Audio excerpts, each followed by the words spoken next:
तो थोड़ा हाथ बढ़ा लिया करिए आगे, ऐसे ऐसे ऐसे टच कर लिया करिए, ठीक है। चलिए आइए आज की टॉपिक पे बात करते हैं। बात सबसे पहले वही है जो हमारा हर में था कि हमें इन सब चीज़ों की ज़रूरत ही क्यों पड़ती है। इसलिए पड़ती है कि इतनी कम हमारी जनसंख्या है, उस जनसंख्या के अनुसार से उस जनसंख्या की जो डिमांड है उसको फुलफिल्ड करने के लिए, इतनी कम जनसंख्या की डिमांड को फुलफिल्ड करने के लिए हमें एनिमल हस्बेंड्री या एनिमल रियरिंग का क्या कहते हैं सहारा लेना पड़ रहा है। इतनी ज़्यादा हमारी कम जनसंख्या है, बात समझ रहे हैं। तो पॉपुलेशन की डिमांड को कंप्लीट करने के लिए हमें एनिमल हस्बेंड्री का सहायता लेनी पड़ती है या करना पड़ता है, जिसके अंतर्गत हम कैटल फार्मिंग, पोल्ट्री फार्मिंग, आपका एपीकल्चर, फिश कल्चर, ये सब चीज़ें करते हैं ताकि अधिक से अधिक मात्रा में हमें प्रोडक्ट की प्राप्ति हो। आप बात समझ गए होंगे। तो चलिए आइए देखते हैं कि क्या है पोल्ट्री फार्म या क्या है पोल्ट्री फार्मिंग। चलिए आइए इसे बहुत ही कॉमनली देखते हैं। सिंपल सी बात है कि जो एनिमल हस्बेंड्री की ही एक शाखा है, एक फॉर्म है आपका क्या, पोल्ट्री फार्मिंग। एनिमल हस्बेंड्री मतलब कि एनिमल्स का पालन करना, ठीक। और आपको पता होगा हम लोग भी, इंसान भी एनिमल्स के ही अंतर्गत आते हैं। तो वैसे ही ये जो आपके पक्षी हैं, ये चिकन, डक्स, ये सब भी एनिमल के ही अंतर्गत आते हैं। तो इसीलिए लिखा है कि एनिमल हस्बेंड्री का ही एक फॉर्म क्या है, पोल्ट्री फार्मिंग। ये क्लियर। आगे सुनिए, जो क्या करती है एनिमल हस्बेंड्री विच रेजेस डोमेस्टिकेटेड बर्ड्स, यानी कि वो उनकी संख्या को बढ़ाती है, जो हमारी घरेलू पक्षियां हैं उनकी संख्या को बढ़ाती है। सच एज चिकन, डक्स, जैसे कि आपके चिकन हो गए, डक्स हो गए, टर्कीज हो गए, गीज हो गए, इनकी संख्या को इंक्रीज करती है। किसके लिए? प्रोड्यूस मीट और eggs for a food. Meat और आपके एग्स की संख्या को बढ़ाने के लिए इनकी रियरिंग की जाती है। बहुत ही कॉमन सी बात है, आप बात समझ रहे होंगे। लेकिन नॉर्मली लोग इतना ही जानते हैं, लेकिन इतना जान लीजिए कि इसमें विंग्स भी ऐड होते हैं, फीदर यानी उनके पंख भी। तो एक नई डेफिनेशन सुनिए। तो नई डेफिनेशन कुछ ऐसी होगी कि पोल्ट्री फार्मिंग क्या है, ये एनिमल हस्बेंड्री की ही एक फॉर्म है, एक शाखा है, ऐसा कह सकते हैं, ठीक है। जो बढ़ाती है आपके घरेलू बर्ड्स की संख्या को, जैसे कि आपके चिकन हो गए, डक्स हो गया, टर्की हो गया, गीज हो गया, इन सब की संख्या को बढ़ाती है। किसके लिए? मीट, एग और विंग्स की, पंखों की प्रोडक्शन के लिए इनकी संख्या को बढ़ाती है। यानी कि नॉर्मल भाषा में हम सिंपल सा ये कह सकते हैं कि पोल्ट्री फार्मिंग के अंतर्गत मीट, एग और विंग्स के लिए डोमेस्टिकेटेड बर्ड की हम रियरिंग करते हैं, उनका पालन करते हैं, कल्चर करते हैं। आप बहुत आसानी से समझ जाएंगे, कोशिश किया करिए। आइए एक छोटा सा एग्जांपल देखिए, एक छोटा सा और डेफिनेशन देखिए, आपको क्लियर हो जाएगा। एग्स, मीट और फीदर के या विंग्स के प्रोडक्शन के लिए डिफरेंट टाइप्स के बर्ड की रियरिंग करने की ही प्रोसेस मुर्गी पालन या पोल्ट्री फार्मिंग या कुक्कुट पालन कहलाती है। सिंपल सी बात है, मीट, एग और विंग्स के या फीदर के प्रोडक्शन के लिए बर्ड को रियरिंग करने की या बर्ड को पालने की प्रोसेस आपकी पोल्ट्री फार्मिंग कहलाती है। इसके अलावा सुनिए, एक नॉर्मल स्पीसीज की मुर्गी एक साल में लगभग 60 अंडे ले करती है, 60 अंडे देती है, 60। और अगर एक हाइब्रिड मुर्गी है या जो आजकल की मॉडर्न मुर्गियां हैं, वो करीबन एक साल में 240 अंडे ले करती हैं, यानी कि 200 से 240 अंडे के आसपास ले करती हैं। इनकी कैपेसिटी ज़्यादा है। तो ऐसी कंडीशन में आपको बात समझ में आ गई होगी कि इंसान कौन सी मुर्गी का पालन करना चाहेगा। जाहिर सी बात है, जहाँ पे फ़ायदा ज़्यादा हो, ठीक है, उसी के लिए करना चाहेगा। क्योंकि ये सब काम किस लिए किया जा रहा है? ताकि हम लोगों की डिमांड को पूरी कर सकें। 60 मिलेगा उससे पूरी होगी कि 240 मिलेगा उससे, आपको पता है। जो आपकी 60 वाली है ना, इसी को हम अपनी लैंग्वेज में देसी अंडा कहते हैं। अगर आपने गौर किया होगा, वो जो देसी अंडा होते हैं जो बहुत कम मात्रा में पाए जाते हैं, वो आपके यही है, क्योंकि वो हमारे देसी होते हैं, वो हाइब्रिड नस्ल के नहीं होते हैं। बात समझ गए? और इन देसी अंडों की जो साइज होती है वो छोटी होती है, आपको ये भी पता होगा। और सुनिए, जो मुर्गी का पालन आपके मांस के लिए किया जाता है, अगर उनसे मांस की प्राप्ति करनी है, ऐसी मुर्गियों की प्रजाति को, स्पीसीज को बॉयलर्स कहते हैं, बॉयलर कहते हैं, ठीक। जिन मुर्गियों को अंडा देने के लिए पाला जाता है, एग की लेइंग के लिए रियरिंग किया जाता है, उन मुर्गियों को लेयर्स के नाम से जाना जाता है या लेयर कहते हैं। बात समझ गए? जिनका हमें मांस प्राप्त करना है, जिन चिकन से, जिन चूजों से हमें मांस, मतलब अरे मास्क नहीं भाई, मास्क पहनते पहनते ना मुंह पे मास्क लग गया है। जिन मुर्गियों से हमें मांस की प्राप्ति करनी है या मांस हमें प्राप्त होगा, उन मुर्गियों को बॉयलर कहा जाता है। और जो मुर्गियां आपके अंडे के लिए तैयार की जा रही है, एग की लेइंग के लिए तैयार की जा रही है, उन्हें लेयर्स के नाम से जाना जाता है। बात आप समझ गए होंगे। तो यहीं पे आप कह सकते हैं कि पोल्ट्री फार्मिंग टू टाइप्स की होती है। एक आपका बॉयलर पोल्ट्री फार्मिंग, दूसरा आपका लेयर पोल्ट्री फार्मिंग, ठीक है। बॉयलर यानी कि मांस के लिए इसका प्रोडक्शन किया जाता है, लेयर यानी कि अंडे के लिए इसका प्रोडक्शन किया जाता है, पालन किया जाता है, रियरिंग की जाती है। बात समझ गए? उसमें मांस के लिए, इसमें अंडे के लिए। तो दो प्रकार की आपकी, दो तरीके से आपकी पोल्ट्री फार्मिंग की जाती है। क्लियर? अब बात करते हैं बॉयलर क्या है, वो सुन लीजिए, जरा सा जान लीजिए, बस जान लीजिए। देखिए, भारत में आपका जो चिकन है यानी कि जो मुर्गी है, वो बहुत बड़े पैमाने पर, मतलब बहुत फेमस है, काफ़ी लोकप्रिय बर्ड है, क्योंकि खासकर लोग इन्हें खाना पसंद करते हैं, आपके डक और बाकी की अपेक्षा, जिनका पालन हम इसी पोल्ट्री फार्म के अंतर्गत करते हैं, जो हमने आगे देखा था।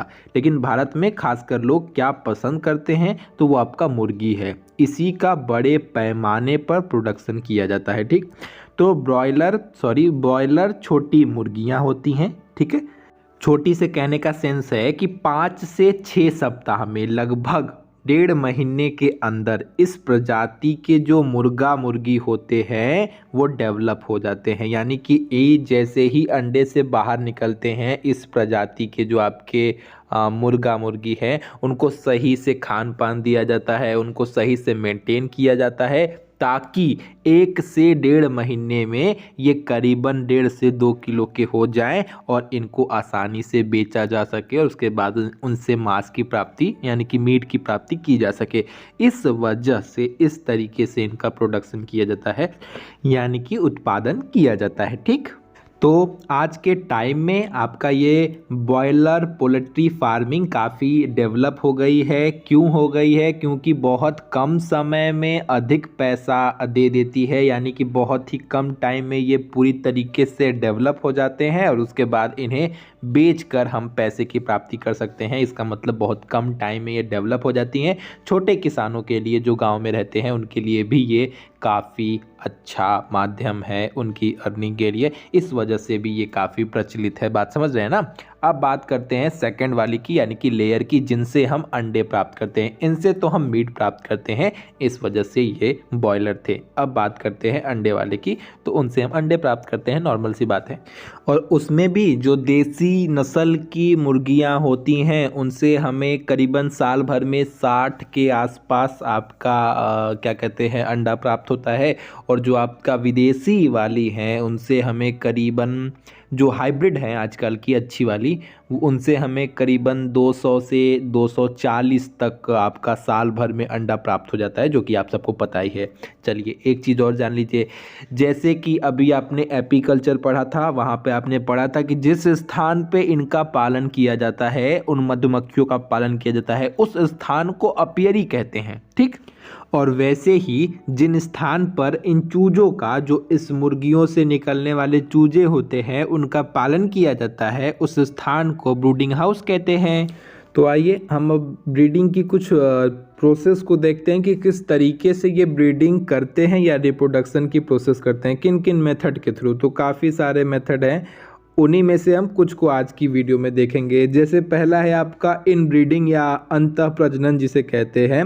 इस प्रकार के रिप्रोडक्शन में या इस प्रकार की ब्रीडिंग के अंतर्गत क्या होता है कि एक ही स्पीसीज के जो रिलेटिव होते हैं, उनके बीच में आपका मेटिंग की प्रोसेस कराई जाती है, रिप्रोडक्शन की प्रोसेस कराई जाती है। जैसे भाई बहन हो गए, पिता पुत्री हो गया, माता पुत्र हो गया, इस तरीके से उनकी मेटिंग कराई जाती है, मतलब उन्हीं के रिलेटिव में ही उनका प्यार कराया जाता है।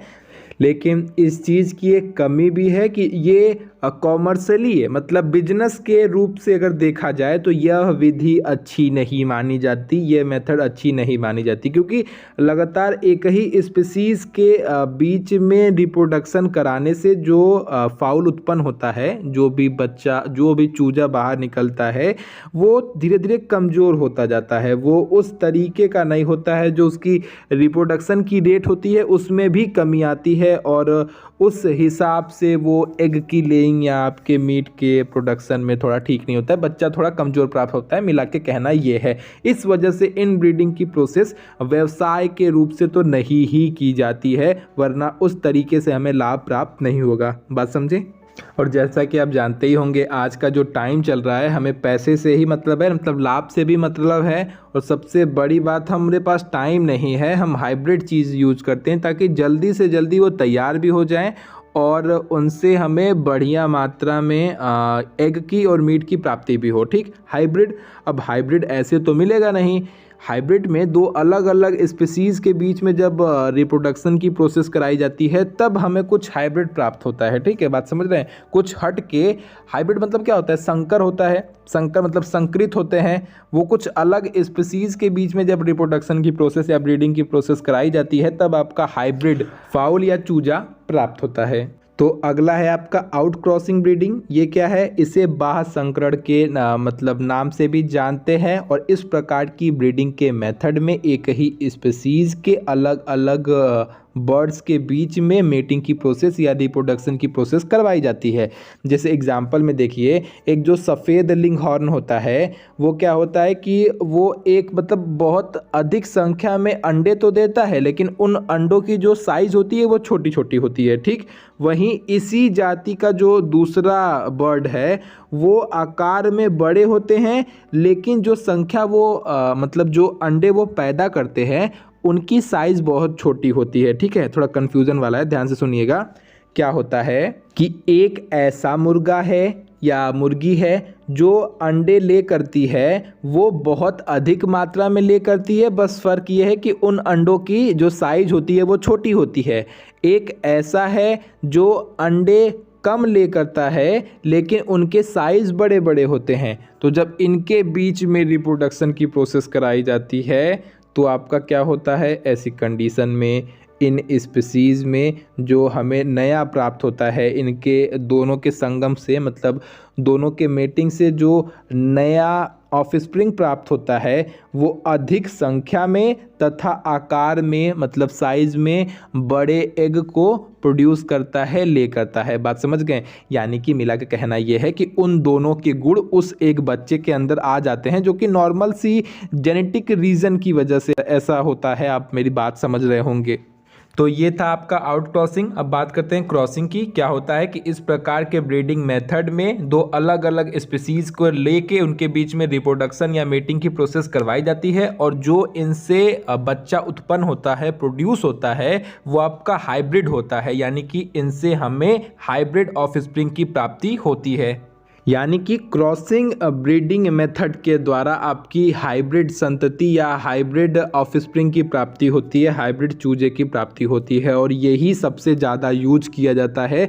क्योंकि आज का जैसा समय है, हम इन मतलब क्रॉसिंग ब्रीडिंग ही कराते हैं। उसकी वजह ये है कि ताकि हमें अधिक से अधिक मात्रा में मीट भी प्राप्त हो और अधिक से अधिक मात्रा में एग की भी प्राप्ति हो। इसमें क्या होता है कि जो बहुत ज़्यादा मात्रा में अंडे देते हैं उनकी ब्रीडिंग कराई जाती है, उनका रिप्रोडक्शन कराया जाता है, ताकि जो आपका एग प्राप्त भी हो वो और हाइब्रिड हो। यानी कि दो बहुत ज़्यादा मात्रा में एग ले करने वाले अगर मुर्गियों के बीच का रिप्रोडक्शन की प्रोसेस करवाई जाती है, दो अलग अलग स्पीसीज़ के, तो जो उनसे एग की प्राप्ति होती है और जो उनसे मीट की प्राप्ति होती है वो भी अच्छी क्वालिटी में होती है। आप बात समझ गए होंगे। इसी वजह से ये क्रॉसिंग जो ब्रीडिंग मेथड है इसे सबसे ज़्यादा यूज किया जाता है। आपका आउट क्रॉसिंग भी यूज किया जाता है, लेकिन जो इन ब्रीडिंग हमने पढ़ा था वो उतना यूज नहीं किया जाता है क्योंकि उसमें चूजे बहुत कमज़ोर हो जाते हैं। अब मैं उम्मीद करता हूँ आप बात समझ गए होंगे। और भी इनकी ब्रीडिंग की मेथड है, लेकिन जो हमको देखना था वो हमने देख लिया। अब देखिए हमने ब्रीडिंग देख लिया। अब बात होती है कि जिसे हम चूज़ करेंगे, यानी कि जो भी मुर्गा मुर्गी हम चूज़ करेंगे उनके अंदर कैरेक्टर कैसा होना चाहिए। तो अब आइए उन्हें देखते हैं। पहले बात करते हैं मुर्गे के कि उनके अंदर किस तरीके का कैरेक्टर होना चाहिए। सबसे पहली बात कि मुर्गा किसी भी प्रकार से, किसी भी तरीके से कोई बीमारी से संक्रमित ना हो, इन्फेक्टेड ना हो, ठीक। उसके जो भी अंग वंग हैं वो सब, जो भी उनके ऑर्गन हैं वो सही से काम करते हो, उसमें कोई दोष ना हो, ठीक। अगली टॉपिक, मुर्गा थोड़ा चंचल होना चाहिए, बहुत उदास नहीं होना चाहिए, मतलब उदास से कहने का सेंस है बहुत आलसी नहीं होना चाहिए, ठीक है। चंचल मुर्गा होना चाहिए। और सबसे मेन बात, उसे बाग लगानी आनी चाहिए। वो जो नहीं सुबह उठ के चिल्लाते हैं बहुत तेज़ी से, वैसे चिल्लाना आना चाहिए। ये संकेत है कि मुर्गा हर तरीके से परफेक्ट है। बात समझ गए, ठीक है। जो उनकी कलंगी होती है, जो ऊपर रहता है, वो थोड़ा चौड़ी हो, थोड़े अच्छे क्वालिटी की हो, और थोड़े मुर्गे आपके फ्लेक्सिबल होने चाहिए, थोड़े बड़े शरीर वाले हो, चमकीले और चौड़े शरीर वाले हो। इन चीज़ों का ध्यान दिया जाता है मुर्गा चूज़ करने से पहले। मुझे नहीं लगता कि कोई इतना ध्यान देता होगा।